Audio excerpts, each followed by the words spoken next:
Autoritetet e emergjencave civile cilësuan sot si tepër të rrezikshme situatën e krijuar nga rreshet e shumta dhe shkarkimet në rritje nga hidrocentralet e kaskadës Lumit Drin. Ata i bën thirrje banorëve të Nën Shkodrës që të evakuohen nga zonat e rrezikuara prej përmbytjeve. Ndërkohë janë njoftuar masa emergjente për ngritjen e 3 kampingjeve si dhe nisjen e procedurave të evakuimeve. Shtimi me shpejtësi i prurjeve dhe i shkarkimeve nga hidrocentralet e kaskadës Lumit Drin po rrezikon përsëritjen e përmbytjeve masive të këtij fillim viti, kur në zonën e Nën Shkodrës u përmbytën 12.000 hektar tokë bujqësore dhe rreth 5.000 shtëpi banimi. Korespondenti ynë Pullum Sulo përgatiti kronikën në vazhdim.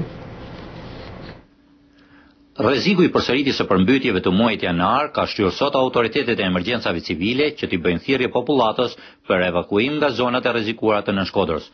Ministri i Mbrëmshëm Lulzim Basha tha sot në mesditë se janë rritur së tepërmi prurjet e ujit në kaskadën e Lumit Drin, duke shtuar edhe shkarkimet nga hidrocentrali i Vaut të Deos. Në një situatë të tillë që mund të përshkallëzohet gjatë orëve në vazhdim, ministri Basha tha se është i nevojshëm evakuimi i banorëve nga zonat e rrezikuara. Bëhet fjalë për një situatë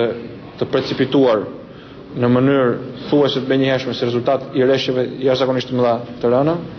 dhe një situatë absolutisht të rrezikshme për cilën kërkojmë bashkëpunimin e komunitetit, të cilit i bëhet thirrje në zonat e rrezikuara të evakuojë, ndërkohë që Komisioni i Emergjencës Civile dhe Komiteti Ndërministror kanë marrë dhe do vazhdojnë të marrin në vazhdimsi të gjitha masat për të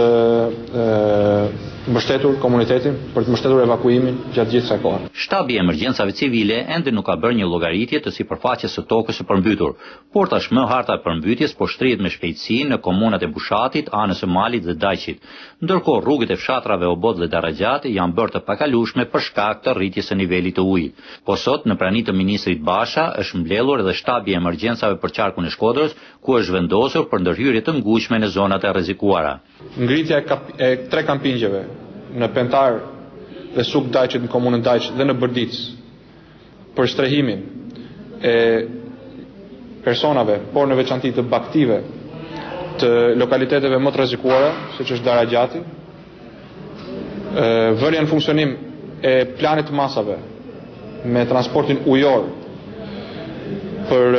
ardhin në ndihmë banorëve të fshatit Obot të komunës Anë e Malit, nisja e procedurave të evakuimit të personave dhe të baktive, të gjasgjallë, të lopëve, në të gjithë pjesët e rrezikuara deri tani nga ky nivel dhe nga niveli i pritshëm i Bunës dhe i Drinit. Në Daragjat është dislokuar një togë e forcave të armatosura e cila po ndihmon për riparimin dhe mbajtjen në nivel funksional të argjinaturës, e cila në këtë pjesë është veçanërisht vulnerabël. Përsëritja e një tjetër situate emergjence ndodh ndërkohë kur ende janë të pranishme pasojat e përmbytjeve masive të muajit janar në zonën e Nën Shkodrës. Zonë kjo ku përmbytën afër 12.000 hektar tokë bujqësore, rreth 5.000 banesa, si dhe u detyruan të evakuohen ndër zonave më të sigurta me shumë se 8.000 persona. Për Zërin e Amerikës, nga Shkodra, Pullum Sulo.